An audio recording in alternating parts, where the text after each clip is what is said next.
Hi guys, so today I'm here at Cupar Ford Centre with the Mustang Mach-E and we're doing a little Scotland adventure. So we're going to take the Mach-E down the east coast from here down to St Andrews, then to the Ford Centre in Kirkcaldy and then down to Edinburgh where I'm going to get the train home.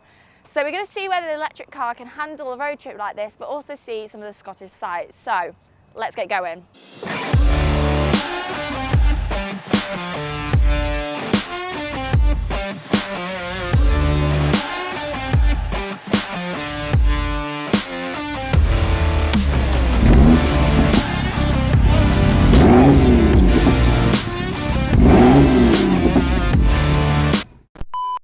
The Mustang Mach-E is Ford's answer to an electric crossover. It is sleek yet still has the Mustang aggressive styling. The entry level gives you impressive 265 brake horsepower all the way up to 480 on the GT. It can come as rear-wheel drive or a twin motor all-wheel drive and weighs approximately just under 2 tonnes. Now, the door handles have actually been replaced with this very clever button, and you also have the opportunity to use a 4-digit PIN code to unlock the car. The Mustang branding is shown throughout the car from the badges all the way to the interior, where you can find Mustang's quality, such as a leather multifunction steering wheel and also the prancing horse on the centre. Now when silently started up, you have a digital display for your driving data such as the battery percentage and your speed. And also going across digitally, you have the incredible tablet in the centre. Being electric, there are no gears, but the mixture of physical and digital creates a brilliant entertainment system where you still have a proper volume button, but you can do all your heating system online. Now, going into the rear, there is plenty of room for 5 adults without getting any squish knees or reduced headroom, meaning it makes a perfect family car, but also great for going on holiday. In the boot, you can expect the same space as a large hatchback, meaning you've got plenty of room for your shopping and also any holiday luggage. But you also have the addition of the frunk, where the engine would usually be if it was a petrol or diesel version. Now, you can get a standard 75 kWh or extended 98 kWh battery, with a claim range of anywhere up to 379 miles, depending on your spec. We can all agree the Mustang Mach-E is a great looking car, but how does it drive? So, first off, starting it up. I'm guessing that's on, so if it moves when we put it in drive, we know it's on. Yep, we're going. We'll never get used to no exhaust noise for sure. But let's start our little Scotland adventure.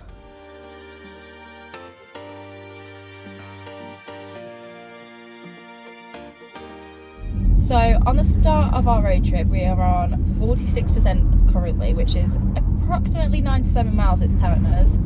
So it should be enough, hopefully, to get us to the hotel to give it a good charge overnight, ready to get to Edinburgh. But a little bit of range anxiety does settle in. I'm not used to electric cars, so it's still just installing that confidence into them. But I feel like this journey is going to do that. So we've made it to stop 1, which is the old course in St Andrews. The Mach-E standing there all proud. So that's stop 1 done. On to the next. That's site number 1 done. So we came to St Andrews to look at the old golf course. So if you're into golf, the really popular one with Tiger Woods. I'm not into golf, so that's as far as I'm going to go with that. But it's absolutely beautiful. You've got the beach right next to you. The town or city looks incredible. So it's a really nice place to come along and on my little Scotland sightseeing trip. Now, the Mach-E to drive. So far, I've found it really, really comfortable. I mean, the steering wheel position, your whole seating position, it's very driver's focused. Obviously, that will come from the Mustang aspect of it. The only thing that's been a little bit of a bugbear is regenerative braking. Again, that's not on the Mustang Mach-E, that's just on electric cars in general, and I think something you become accustomed to, so I'm slowly getting there. Handling wise as well, actually, for a SUV crossover, I actually think it handles really well. They've kind of kept a driver's focus to it, so they've not just made it a bland and boring electric crossover. They've kept that aspect where it's still fun, and they have that playability with them, which they've done well actually.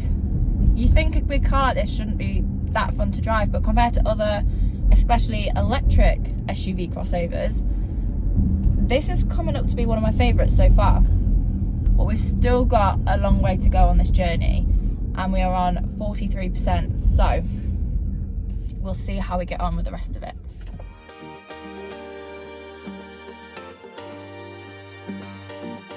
With electric cars, as we know from like Teslas, they plumb a lot of technology into it. So we've got this amazing tablet here and a nice little driving screen as well. The driving screen, it gives you your miles per hour, a speed limit display, your range.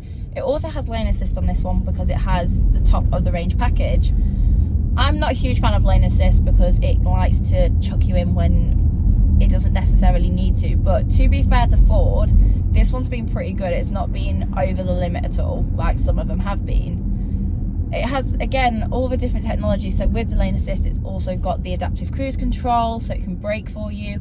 It has a very weird thing called one pedal driving. So you only need to use the accelerator to accelerate and then lift to brake. It's a bit confusing. I don't think I'd like that. But all these cool little bits and pieces, like Bang & Olufsen, you see traditional good stereo system. You've got heated seats, heated steering wheel, and it makes it a really nice place to be as a driver and as a passenger.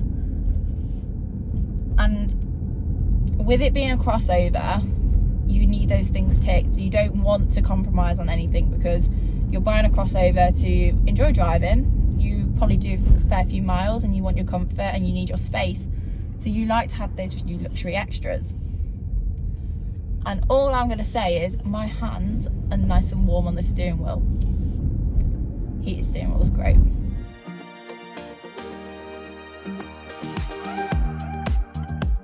My favourite thing is the driving mode. So you have 3 driving modes, which are active, whisper, and then untamed.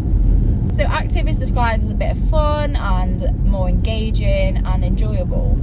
Whisper is your quiet, relaxing, chill drive, and then untamed, the beast is untamed, it's released. So it's the most engaging, the most driver focused mode. We're going to pop it into there. And it even gets a cool little fiery bit around the untamed button. And even on the screen as well.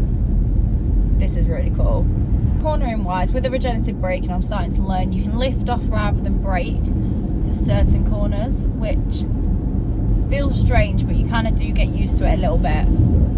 And you can really put the power down through because it's so smooth with there being no gears.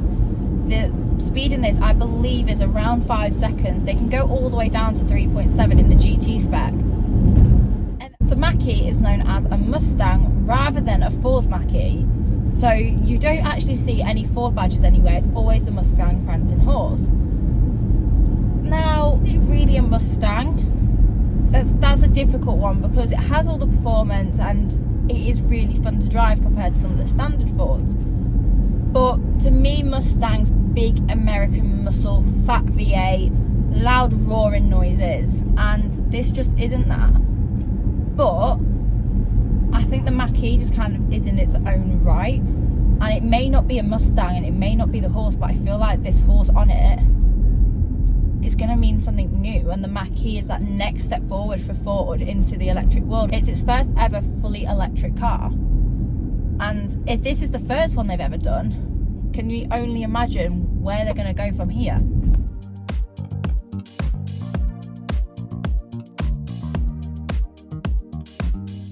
That view is just beautiful. God, that is stunning. We are currently on 32% charge and 69 miles of range. So we've used just under 30 miles so far for about maybe like 45 minutes worth of driving. So I'd say that's pretty good. It's pretty accurate at predicting. I think that's where range anxiety comes into more than anything, is if you don't know exactly what you've got left, whereas this seems to be quite accurate. Now the thing everyone's wondering, what is the price of the Mach-E? So they start off at around £41,000 and they can go anywhere up to £65,000 for the GT with everything on it. So there's a big gap in price depending on what you need, and this one in particular is smack bang in the middle of all the specs. So it's not the GT version, but it does have the all-wheel drive and it is the extended battery pack as well. So, and imagine what's 65 and 41 in the middle, 53 and a half, something like that. That is a complete guess, do not use that accurately. That's brand spanking new though, and I mean, new car prices, that's about right to be fair.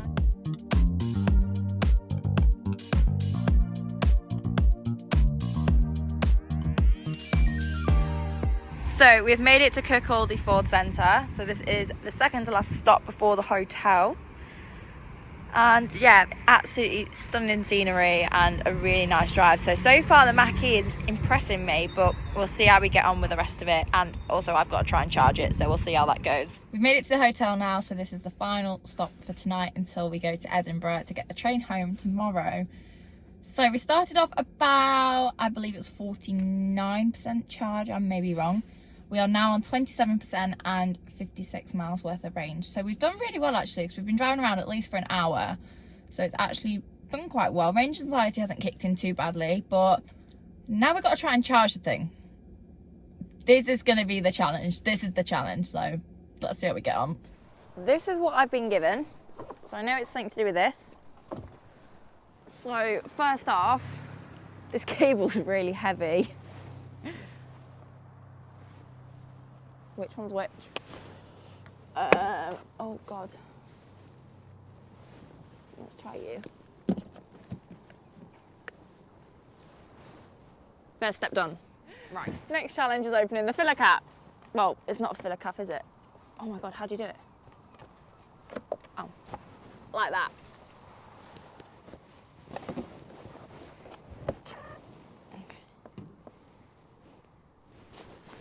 I have no idea what I'm doing right now, and there's so many people around. So that sounds like it's locked. Do I have to pay? I'm thinking, oh, electric charging's free. It's not, but we've got it sorted. I plugged it in all correctly, so I just had to pay for it online and get it going. So we're gonna leave this overnight, come back to a full charge, ready for part 2 of the road trip. So now we're off back to the Kirkcaldy branch. So let's try and unplug this. So now's the moment of truth. So we have 190 miles worth of range and 85% battery. So I think having it on overnight and it's stopping at midnight, like things like the alarm and that sort of drain the battery a little bit, but that should be plenty to get us to Edinburgh. We have 85% charge. Charging it was actually, even though it took me a minute or two to work out, once you kind of know what you're doing, it's quite easy. And if you're staying somewhere overnight, it actually makes quite a bit of sense, because you're not having to change anything to wait for the charge. And for 190 miles worth of range, it cost us £14. So price wise too isn't horrendous. So first up, we're going to quickly stop back at the Kirkcaldy branch, and then we're going to go to Edinburgh. Also, first thing in the morning when you're still like waking up a little bit, the silence is blissful. It's actually really nice. And the car being so easy to drive, it just allows you to wake up a little bit. Quick stop here, and then back on the road.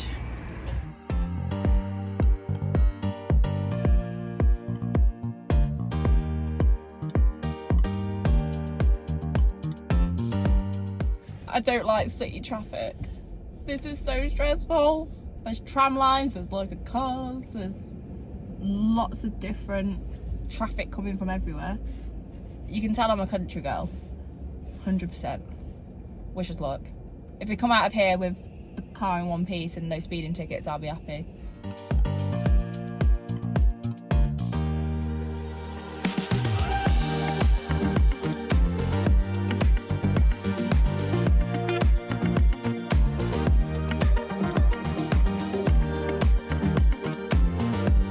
Everyone says electric cars are at home in the city, and I actually can agree. Like, it's nice and quiet.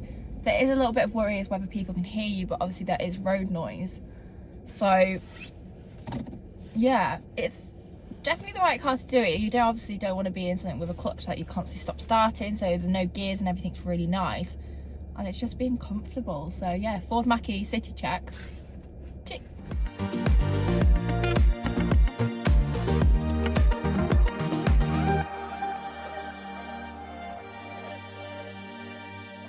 Trying to find your way around the city is not easy, but the sat nav on this is actually really, really helpful. So I kind of have an idea where I'm going.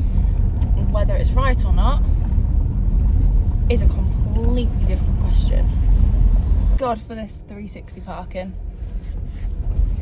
Car and alloys are safe. Whew.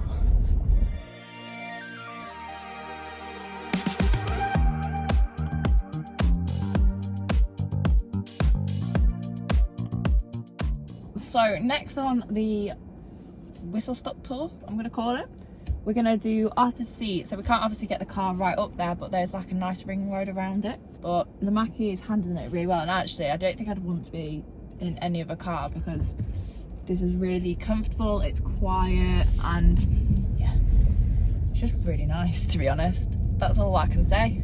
It's handling obviously stop-start traffic all the time, and it's just, yeah, what more do you need for city traffic?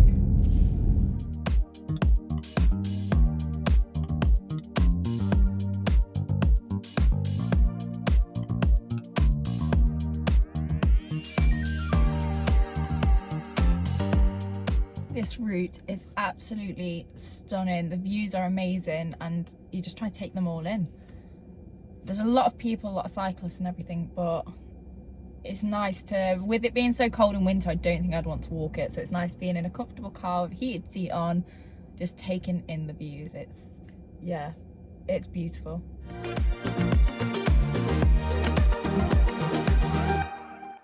Ended up here at the Dalkeith Ford Centre, and it's the end of our Scottish Ford and Mach-E journey. Now, I've had a really good time on the adventures and seen some amazing sights, and I actually had an amazing time in the Mach-E. But what is my verdict? Personally, I'm not a big electric fan, but if I had to go electric, I would definitely get one of these. Even though it's not a proper Mustang, it is still an amazing car in its own right, especially somewhere around here with some amazing driving roads and also that city beauty. This was perfect. It was comfortable, quiet, and we've still even got 50% range with all that journey around Edinburgh, stop starting and heated seat on full. So there we have it, that's the Mach-E review and my first Scottish adventure. So you guys know the drill. To make my journey your journey, like, follow, subscribe, and I'll see you next time. Bye!